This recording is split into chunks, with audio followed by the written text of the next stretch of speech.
This book was on my 2022 reading list as one of the top 10 books I was most excited to read over the course of this year. The book is about how to introduce more humor into your work or into your workplace. And my interest in reading this book primarily revolved around wanting to make these videos more engaging and entertaining. And what I find is that in my personal life, I'm much more likely to be funny or to use dry humor here and there, whereas in these videos, I'm typically really focused on just delivering information. And so that humor and that entertainment factor just doesn't really translate over. And so I picked up a copy of this book primarily out of an interest in closing that gap and being more myself in these videos. Now, I will say, I don't think the book really tackled that topic as directly as I would have liked, but the book does cover a lot of different subjects, some tips and some advice that I do think is pretty useful and relevant. So for example, the book covered some tips from world-class comedians in terms of how to be more funny. It also talked about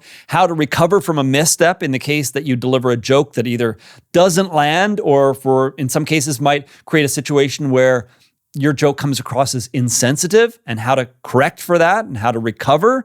And the book also really focuses just overall on the many benefits of introducing humor into the workplace. And so rather than focusing on content creators like myself, the book's a little bit more geared towards people that work with a variety of other people. They go into the office. They want to create a more relaxed, comfortable atmosphere. They want to create connections. They want to connect with people on a deeper level. It's more geared towards introducing humor into the workplace than into content that you might be creating. For example, in my situation where I'm filming videos like this. But again, a lot of the information can be translated over. It's still very helpful. And I did very much enjoy reading the book. Now, oddly enough, my favorite part of the book was the afterword, in which the authors of this book had a conversation with famous author Michael Lewis and got his take on not only the ideas from this book, but just how to think about humor within daily life. And I found that section particularly inspiring and very practical. And of course, it was very much built on the foundation